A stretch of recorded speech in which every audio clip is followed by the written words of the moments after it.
അഴിമതിക്കെതിരെ ഉള്ള ദേശീയ പ്രക്ഷോഭത്തിന്റെ ഭാഗമായി LDFന്റെ നേതൃത്വത്തിൽ നടത്തുന്ന സായാഹ്ന ധർണയിൽ ഉദ്ഘാടനം ചെയ്തുകൊണ്ട് കോടിയേരി ബാലകൃഷ്ണൻ സംസാരിക്കുന്നു. തത്സമയ സംപ്രേഷണത്തിലേക്ക്. ആരാണ് ലളിത് മോദി? 700 കോടി രൂപ IPL കുംഭകോണത്തിന്റെ പേരിൽ തട്ടിയെടുത്ത് വിദേശത്തേക്ക് കടന്നിരിക്കുകയാണ്. 700 കോടി രൂപയുമായി ലളിത് മോദി. ആരാണ് ലളിത് മോദിക്ക് വിദേശത്ത് പോകാൻ സൗകര്യം ചെയ്തു കൊടുത്തത്? വിദേശകാര്യമന്ത്രി സുഷമ സ്വരാജ്. വിദേശകാര്യമന്ത്രിയുടെ ഒത്താശയോടുകൂടിയാണ് 700 കോടി രൂപയുടെ തട്ടിപ്പ് നടത്തിയിട്ടുള്ള ലളിത് മോദിക്ക് രാജ്യം രക്ഷപ്പെട്ട് വിദേശ രാജ്യത്ത് പോയി താമസിക്കാൻ വേണ്ടിയുള്ള അവസരം ഉണ്ടായി കൊടുത്തത്. ഇത് പുറത്തു വന്നപ്പോൾ സുഷമ സ്വരാജ് മാത്രമല്ല, രാജസ്ഥാനിലെ മുഖ്യമന്ത്രി വസുന്ധര രാജെ അവർ രേഖാമൂലം കത്ത് കൊടുത്തിരിക്കുകയാണ്. ലളിത് മോദിക്ക് ലണ്ടനിൽ എല്ലാ സൗകര്യവും ചെയ്തു കൊടുക്കണം എന്ന് പറഞ്ഞുകൊണ്ട് വസുന്ധര രാജയുടെ കത്ത്, ലളിത് മോദിക്ക് വേണ്ടിയുള്ള കത്ത് ഇപ്പൊ പുറത്തു വന്നു കഴിഞ്ഞിരിക്കുകയാണ്.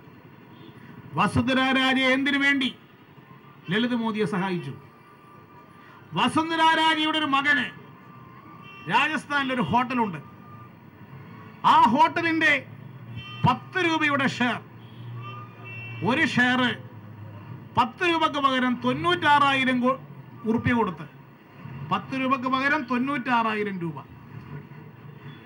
കൊടുത്ത് ഓരോ ഷെയറും കൈക്കലാക്കി ലളിത് മോദി. 10 രൂപക്ക് പകരം 96,000 രൂപ കൊടുക്കാൻ അങ്ങനെ ഷെയറുകൾ വാങ്ങിക്കൂട്ടിയ ലളിത് മോദിക്ക് പാരിതോഷികമായിട്ടാണ് വിദേശത്തെ പോകാനുള്ള സർട്ടിഫിക്കറ്റ് വസുന്ധര രാജെ ചെയ്തു കൊടുത്തത്. ഡൽഹി കോടതിയിൽ നിന്ന് ഇതിനൊരു വിധി വാങ്ങി. ഡൽഹി കോടതിയിൽ ഹാജരായത് വസുന്ധര രാജയ്ക്ക് ഇവിടെ ഒത്താശയോടുകൂടിയാണ് കോടതിയിൽ നിന്ന് ആ വിധി സമ്പാദിച്ചത്. കോടതിയിൽ ഹാജരായത് സുഷമ സ്വരാജിന്റെ ഭർത്താവ്, അഭിഭാഷകൻ പോയി ഹാജരായി അദ്ദേഹത്തിന് അനുകൂലമായ വിധി സമ്പാദിച്ച് ഡൽഹി കോടതി വിധിക്കെതിരെ കേന്ദ്ര ഗവൺമെന്റ് അപ്പീൽ കൊടുത്തില്ല. അങ്ങനെ ലളിത് മോദിക്ക് രാജ്യം വിട്ടുപോകാനുള്ള സൗകര്യം ഇന്ത്യ ഗവൺമെന്റ് ചെയ്തു കൊടുത്തു. നരേന്ദ്രമോദിയോട് ഈ കാര്യങ്ങൾ ചോദിച്ചാൽ നരേന്ദ്രമോദി ഒരു വാക്ക് സംസാരിക്കുന്നില്ല. അദ്ദേഹം പ്രധാനമന്ത്രിയാകുന്നതിന് മുമ്പ് ദിവസേന പ്രസംഗിക്കുമായിരുന്നു. ഏത് ചോദ്യത്തിനും വാചാലമായി സംസാരിക്കുന്ന പ്രചാരകനായിരുന്നു നരേന്ദ്രമോദി. ഇപ്പൊ പ്രധാനമന്ത്രിയായതിനു ശേഷം അദ്ദേഹം പഴയ പ്രധാനമന്ത്രി മൻമോഹൻ സിംഗിന്റെ അതേ രൂപത്തിലായിരിക്കുകയാണ്. മൻമോഹൻ സിംഗ് വായി തുറക്കൂലായിരുന്നു. ഇപ്പൊ നരേന്ദ്രമോദിയും വായി തുറക്കുന്നില്ല. എനിക്ക് തോന്നുന്നു പ്രധാനമന്ത്രി സ്ഥാനത്ത് ഇരിക്കുന്ന ആൾക്ക് ഇങ്ങനത്തെ ഒരു സൂക്കേട് വരുന്നുണ്ടോ എന്ന് പറയാൻ സാധിക്കും. മുമ്പ് നരസിംഹറാവു ഇങ്ങനെയായിരുന്നു, വായി തുറക്കൂല. മൻമോഹൻ സിംഗ് വന്നപ്പോൾ അയാളും വായി തുറക്കുന്നില്ല. ഇപ്പൊ മോദിയും അതുപോലെയായി. ദിവസേന മണിക്കൂറുകൾ പ്രസംഗിച്ചു കൊണ്ടിരുന്ന മോദിക്ക് ഇപ്പൊ വായി തുറക്കാൻ പറ്റുന്നില്ല. മോദിയാണെങ്കിൽ ഇപ്പോൾ ഇന്ത്യയിൽ പത്രക്കാർ വന്നാൽ IPL ലളിത് മോദി പോയതിനെ കുറിച്ച് ചോദിക്കുമെന്ന് മനസ്സിലാക്കി നരേന്ദ്രമോദി ഇപ്പൊ താമസം വിദേശത്ത് തന്നെയാക്കി. 14 മാസത്തിനിടയിൽ നരേന്ദ്രമോദി സന്ദർശിക്കുന്ന 24ാമത്തെ രാജ്യമാണ്. ഇപ്പൊ കസാക്കിസ്ഥാനിലാണ് അദ്ദേഹം ഉള്ളത്. ഇതുവരെ ആള് കേൾക്കാത്ത മുഴുവൻ രാജ്യത്തും മോദി എത്തിക്കൊണ്ടിരിക്കുകയാണ്. അദ്ദേഹത്തിന്റെ പ്രധാനമന്ത്രി സ്ഥാനം കഴിയുന്നതിന് മുമ്പ് ലോകത്തിലുള്ള എല്ലാ രാജ്യങ്ങളും സന്ദർശനം പൂർത്തീകരിക്കണമെന്നാണ് അദ്ദേഹത്തിന്റെ ഉദ്ദേശം. അതിനുവേണ്ടി ആഴ്ചയിൽ 5 ദിവസം മോദി വിദേശത്താണ്. ആഴ്ചയിൽ 2 ദിവസം മാത്രമേ അദ്ദേഹം ഇങ്ങോട്ട് വരുള്ളൂ. വരുന്ന ദിവസമാണെങ്കിലോ പെട്രോളിന്റെ വില വർദ്ധിക്കും. മോദി ഇന്ത്യയിൽ വരുന്ന ദിവസം നിങ്ങൾ തീരുമാനിച്ചോളൂ, രാത്രി പെട്രോളിന്റെ വില കൂട്ടും, അല്ലെങ്കിൽ ഡീസലിന്റെ വില കൂട്ടും. ഇതിനു വേണ്ടി മാത്രമാണ് ഇപ്പോൾ നരേന്ദ്രമോദി വിദേശത്ത് നിന്ന് ഇന്ത്യയിലേക്ക് വരുന്നത്. അല്ലെങ്കിൽ മന്ത്രിസഭാ യോഗം നടത്താൻ വേണ്ടി മാത്രം. ബാക്കി എല്ലാ ദിവസവും ആകാശത്തു കൂടി പറന്നു കിടക്കുന്ന നരേന്ദ്രമോദിക്ക് ഈ ലളിത് മോദി എങ്ങനെ രാജ്യം വിട്ടുപോയി എന്ന ചോദ്യത്തിന് ഉത്തരം പറയാൻ നരേന്ദ്രമോദിക്ക് ഇതുവരെ സാധിച്ചില്ല. അദ്ദേഹം മൗനീഭാവിയായി കഴിയുകയാണ്. എല്ലാവരും ചോദിക്കാൻ തുടങ്ങി, എന്താണ് നരേന്ദ്രമോദി വായി തുറക്കാത്തത്? ഈ അഴിമതിക്കാരെ സംരക്ഷിക്കാനാണ്. നരേന്ദ്രമോദി മൗനി ബാബയായി മാറിയിരിക്കുന്നത്. രാജ്യത്ത് പുതിയൊരു ഭരണം കാഴ്ചവെക്കും, അഴിമതിരഹിത ഭരണമുണ്ടാക്കും എന്ന് പ്രഖ്യാപിച്ച് അധികാരത്തിൽ വന്ന BJP ഭരണത്തിൽ, RSS ഭരണത്തിൽ നമ്മുടെ രാജ്യം ഒരു അഴിമതി രാജാക്കി മാറ്റിയത് BJP-ക്കാരാണ്. മുമ്പ് ഇന്ത്യ രാജ്യം BJP ഭരിച്ച കാലത്ത് 6 കൊല്ലക്കാലം ഈ രാജ്യത്ത് അഴിമതി രാജാണ് അവർ നടപ്പിലാക്കിയത്. പക്ഷേ ജനങ്ങൾ അത് മറന്നു. ആ BJP-യെ പിറകിലാക്കുന്ന അഴിമതി കോൺഗ്രസ് നടത്തിയപ്പോൾ ജനങ്ങൾ നേരത്തെ കാണിച്ച BJP-ക്കാരുടെ അഴിമതി മറന്നുപോയി. BJP മുമ്പ് മുഖ്യമന്ത്രിയായിരുന്ന കാലത്തല്ലേ നമ്മുടെ രാജ്യത്ത് കാർഗിൽ യുദ്ധത്തിൽ മരിച്ച ജവാന്മാരുടെ ശവം കൊണ്ടുവരാൻ ശവപ്പെട്ടി വാങ്ങിയതിൽ അഴിമതി കാണിച്ചത് BJP ഭരണകാലത്തല്ലേ? അന്നായിരുന്നു BJP ഭരണകാലത്താണ് ഇന്ത്യയിൽ ശവപ്പെട്ടി കുംഭകോണം ഉണ്ടായത്. BJP ഇന്ത്യ ഭരിച്ച കാലത്താണ്, വാജ്പേയി പ്രധാനമന്ത്രിയായിരുന്ന കാലത്താണ് BJP-യുടെ അഖിലേന്ത്യാ പ്രസിഡന്റ് ബംഗരു ലക്ഷ്മണ പണം, നോട്ടുകെട്ടുകൾ, കൈക്കൂലിപ്പണം എണ്ണി വാങ്ങുന്ന കാഴ്ച ടെലിവിഷൻ വഴി നമ്മുടെ രാജ്യം ആദ്യമായി കണ്ടത് അന്നത്തെ BJP പ്രസിഡന്റ് ബംഗരു ലക്ഷ്മണ ലക്ഷക്കണക്കിന് ഉറുപ്പിക കൈക്കൂലി വാങ്ങുന്ന ചിത്രമാണ്. BJP ഇന്ത്യ ഭരിച്ച കാലത്ത് BJP പ്രസിഡന്റ് ബംഗരു ലക്ഷ്മണ അഴിമതി കാണിച്ച ആ ചിത്രം ഇന്നും നാം മറന്നിട്ടില്ല. BJP ഇന്ത്യ ഭരിക്കുന്ന കാലത്താണ്. നമ്മുടെ പൊതുമേഖലാ സ്ഥാപനങ്ങൾ ഓരോന്നോരോന്നായി വിൽക്കാൻ അരുൺ ഷൂരി എന്ന് പറയുന്ന ഒരു മന്ത്രിയെ ചുമതലപ്പെടുത്തിയത് BJP ഇന്ത്യ ഭരിക്കുന്ന കാലത്താണ്. പൊതുമേഖലാ സ്ഥാപനങ്ങൾ വിറ്റത് എന്തിനധികം പറയുന്നു, കോവളത്തെ ITDC ഹോട്ടൽ ആരാണ് വിറ്റത്? കോവളത്തെ ITDC ഹോട്ടൽ വിറ്റത് BJP ഇന്ത്യ ഭരിക്കുന്ന കാലത്ത്, വാജ്പേയി ഇന്ത്യ ഭരിക്കുന്ന കാലത്ത്, ഈ രാജഗോപാലൻ മന്ത്രിയായിരിക്കുന്ന കാലത്തല്ലേ ITDC ഹോട്ടൽ വിറ്റത്? ഇപ്പൊ ആരെങ്കിലും ഓർക്കുന്നുണ്ടോ? രാജഗോപാലൻ മന്ത്രിയായിരുന്ന കാലത്താണ് ITDC കോവളം ഹോട്ടൽ വിറ്റത് എന്ന കാര്യം ഇപ്പോൾ ആരെങ്കിലും ഓർക്കുന്നുണ്ടോ?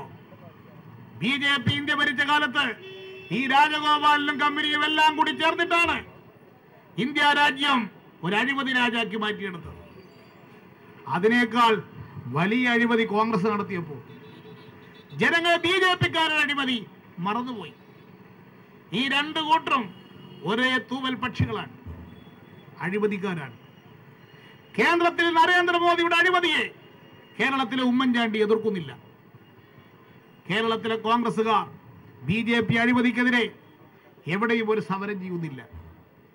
BJP-യുടെ കേന്ദ്രത്തിലെ അഴിമതിക്കെതിരെ കോൺഗ്രസുകാർ ഒരു സ്ഥലത്തും ഒരു പൊതുയോഗം നടത്തുന്നില്ല. ഇക്കാര്യത്തിൽ കോൺഗ്രസും BJP-യും ബായി കളിക്കുകയാണ്. ഈ കേരളത്തിൽ ഉമ്മൻചാണ്ടിയുടെ അഴിമതിയെ BJP വെള്ളപൂശുന്നു.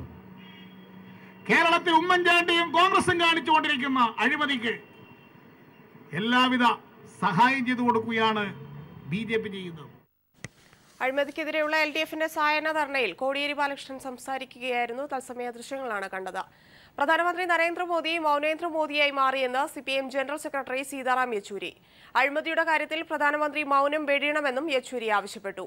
അഴിമതി ആരോപണ വിധേയരായ മന്ത്രിമാരുടെ രാജി ആവശ്യപ്പെട്ട് ഇടത് പാർട്ടികൾ നടത്തിയ പാർലമെന്റ് മാർച്ചിൽ സംസാരിക്കുകയായിരുന്നു അദ്ദേഹം. 6 ഇടത് പാർട്ടികളുടെ നേതൃത്വത്തിലായിരുന്നു പാർലമെന്റ് മാർച്ച്.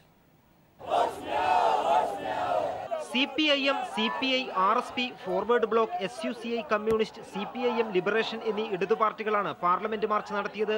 അഴിമതി ആരോപണം നേരിടുന്ന മന്ത്രിമാരെ മാറ്റി നിർത്തി കോടതിയുടെ മേൽനോട്ടത്തിൽ അന്വേഷണം നടത്തണമെന്നാണ് ഇടതു പാർട്ടികളുടെ ആവശ്യം. ലളിത് മോഡി വിവാദത്തിൽ കേന്ദ്ര വിദേശകാര്യമന്ത്രി സുഷമ സ്വരാജും രാജസ്ഥാൻ മുഖ്യമന്ത്രി വസുന്ധര രാജ സിന്ധ്യയും പ്രതിക്കൂട്ടിലാണ്. വ്യാപം അഴിമതിയിൽ മധ്യപ്രദേശ് മുഖ്യമന്ത്രി ശിവരാജ് സിംഗ് ചൌഹാനെതിരെയും ആരോപണം ഉയർന്നിട്ടുണ്ട്. ഛത്തീസ്ഗഡ് മുഖ്യമന്ത്രി രമൺ സിംഗ്, മഹാരാഷ്ട്ര വനിതാ ശിശുക്ഷേമ മന്ത്രി പങ്കജ മുണ്ടെ തുടങ്ങിയവരും അഴിമതി ആരോപണം നേരിടുന്നു. ആരോപണ വിധേയരായവർ മന്ത്രിസ്ഥാനം രാജിവെച്ച് അന്വേഷണം നേരിടണമെന്നാവശ്യപ്പെട്ടായിരുന്നു ഇടതു മാർച്ച്. പാർലമെന്റ് സ്ട്രീറ്റിന് സമീപം പോലീസ് സമരക്കാരെ തടഞ്ഞു. BJP മന്ത്രിമാർ അഴിമതി നടത്തുമ്പോൾ പ്രധാനമന്ത്രി മൗനം പാലിക്കുകയാണെന്ന് മാർച്ചിൽ പങ്കെടുത്ത് സംസാരിച്ച CPIM general secretary Sitaram Yechury കുറ്റപ്പെടുത്തി. മുൻ പ്രധാനമന്ത്രി മൻമോഹൻ സിംഗിനെ മൗൻമോഹൻ സിംഗ് എന്ന് അധിക്ഷേപിച്ചിരുന്ന നരേന്ദ്രമോദി ഇപ്പോൾ മൗനേന്ദ്ര മോഡിയായെന്ന് യെച്ചൂരി പറഞ്ഞു. He used to call Dr. Manmohan Singh's silence on corruption as Dr. Manmohan Singh, the silent Manmohan Singh. Now he has become Maunendra Modi as the Prime Minister of India, only keeping quiet on issues of corruption. നാളെ ആരംഭിക്കുന്ന parliament സമ്മേളനത്തിലും അഴിമതിക്കെതിരെ പ്രതിഷേധിക്കുമെന്ന് ഇടത് നേതാക്കൾ വ്യക്തമാക്കി. CPIM polit bureau അംഗം Vrinda Karat, CPI നേതാവ് D രാജ, RSP ദേശീയ secretary Abani Roy, forward block ദേശീയ സെക്രട്ടറി G ദേവരാജൻ തുടങ്ങിയവർ മാർച്ചിന് നേതൃത്വം നൽകി. അഴിമതി വിരുദ്ധത പറഞ്ഞ് അധികാരത്തിലെത്തിയ BJP അഴിമതിക്കാരെ സംരക്ഷിക്കുന്ന നിലപാട് തുടർന്നാൽ പാർലമെന്റിനകത്തും പുറത്തും ശക്തമായ പ്രതിഷേധം നടത്തുമെന്ന സൂചന നൽകുന്നതായിരുന്നു ഇടത് പാർട്ടികളുടെ പാർലമെന്റ് മാർച്ച്. ദില്ലിയിൽ നിന്നും ക്യാമറാമാൻ ശൈലേഷ് കല്ലായിക്കൊപ്പം M സന്തോഷ്. ചികിത്സയിലായിരുന്ന കോന്നി പെൺകുട്ടി ആര്യ മരിച്ചു. ഹൃദയാഘാതത്തെ തുടർന്നാണ് അന്ത്യം. തൃശൂർ മെഡിക്കൽ കോളേജിൽ ചികിത്സയിലായിരുന്നു ആര്യ. വിവരങ്ങളുമായി ദിൽജിത്ത് തത്സമയം ചേരുന്നു. ദിൽജിത്ത്, വാർത്തയുടെ കൂടുതൽ വിശദാംശങ്ങൾ.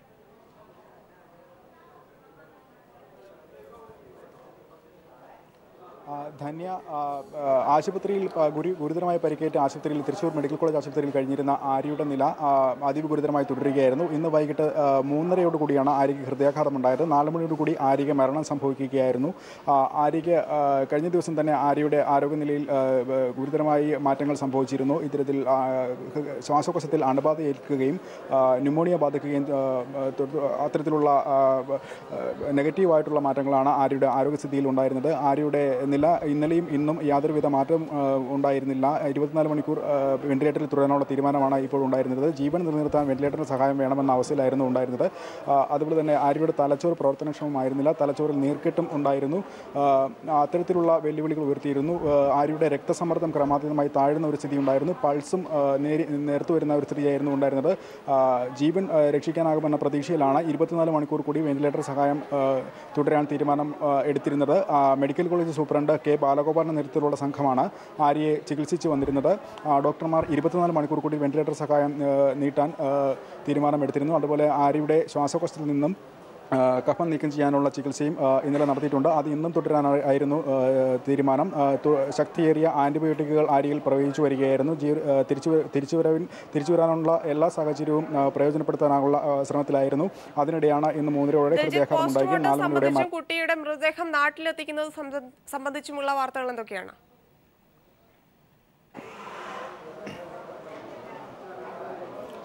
ധന്യ, ഈ സംഭവം നടക്കുന്നത് ഒറ്റപ്പാലം സ്റ്റേഷൻ പരിധിയിലാണ്. അതുകൊണ്ട് തന്നെ ഇപ്പോൾ ഈ മൃതദേഹം ഇൻക്വസ്റ്റ് തയ്യാറാക്കേണ്ടതുണ്ട്. അതിനായി ഇപ്പോൾ ഇവിടെ ന്യൂറോ വിഭാഗത്തിൽ ഉണ്ടായിരുന്ന പെൺകുട്ടിയുടെ മൃതദേഹം ഇപ്പോൾ മോർച്ചറിയിലേക്ക് മാറ്റിയിട്ടുണ്ട്. നാളെ ഒറ്റപ്പാലം പോലീസ് എത്തി ഇൻക്വസ്റ്റ് തയ്യാറാക്കിയ ശേഷമാകും പോസ്റ്റ്മോർട്ടം നടത്താനാകുക. ഇന്ന് പോസ്റ്റ്മോർട്ടം നടത്തുക സാധ്യമല്ല. പോസ്റ്റ്മോർട്ടത്തിൻ്റെ സമയപരിധി കഴിഞ്ഞിരിക്കുന്നു. നാളെ 10 മണിക്ക് ശേഷമാകും ഇൻക്വസ്റ്റ് തയ്യാറാക്കിയ ശേഷം പോസ്റ്റ്മോർട്ടം നടത്തുക. അതിനുശേഷമാകും ബന്ധുക്കൾക്ക് മൃതദേഹം വിട്ടുകൊടുക്കുക. ശേഷമാകും ജന്മദേശമായ കോന്നിയിലേക്ക് മൃതദേഹം തിരിച്ചു കൊണ്ടുപോവുക. ധന്യ. ദിൽജിത്താണ് വിശദാംശങ്ങൾ നൽകിയത്. പുരുഷന്മാരുടെ വിവാഹപ്രായം 18 വയസ്സാക്കി കുറയ്ക്കണമെന്ന് ശുപാർശ. വനിതാ ശിശുക്ഷേമ മന്ത്രാലയം നിയോഗിച്ച ഉന്നതതല സമിതിയാണ് ശുപാർശ നൽകിയത്. മുസ്ലിം സമുദായങ്ങളിൽ തലാഖ് ചൊല്ലി വിവാഹമോചനം നിരോധിക്കണമെന്നും സമിതി ശുപാർശ ചെയ്യുന്നു. ക്രിസ്ത്യാനികളിൽ വിവാഹമോചന സമയപരിധി 1 വർഷമായി കുറയ്ക്കണമെന്നും ശുപാർശ ചെയ്തിട്ടുണ്ട്. രാജ്യത്തെ സ്ത്രീകളുടെ ജീവിത നിലവാരത്തെക്കുറിച്ച് പഠിക്കാൻ കേന്ദ്ര വനിതാ ശിശുക്ഷേമ മന്ത്രാലയം നിയോഗിച്ച പാം രജ്പുത് സമിതിയാണ് ശുപാർശകൾ തയ്യാറാക്കിയത്. ആൺകുട്ടികളുടെ വിവാഹപ്രായം 21 വയസ്സ് എന്നുള്ളത് 18 ആക്കി കുറയ്ക്കുകയും വിവാഹപ്രായം ഏകീകരിക്കുകയും ചെയ്യണം എന്നുള്ളതാണ് സമിതിയുടെ പ്രധാന ശുപാർശകളിൽ ഒന്ന്.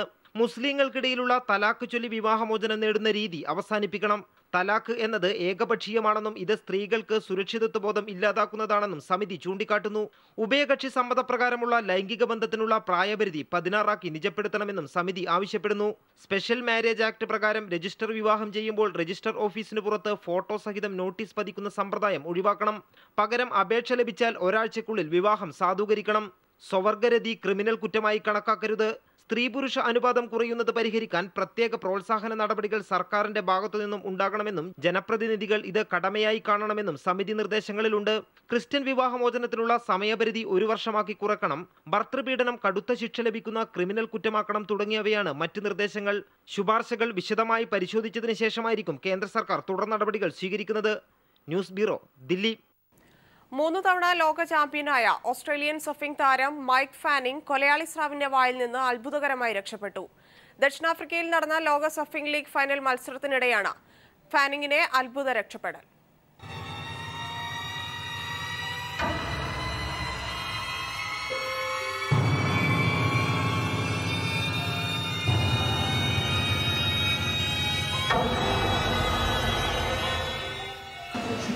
ജെബെ ഓപ്പൺ കോമ്പറ്റീഷനിലായിരുന്നു ഹോളിവുഡിനെ പോലും വെല്ലുന്ന രംഗങ്ങൾക്ക് സർഫിംഗ് ലോകം സാക്ഷിയായത്. ഓസ്ട്രേലിയക്കാരായ ജൂലിയൻ വിൽസണും മൈക്ക് ഫാനിങ്ങും തമ്മിലായിരുന്നു ഫൈനൽ പോരാട്ടം.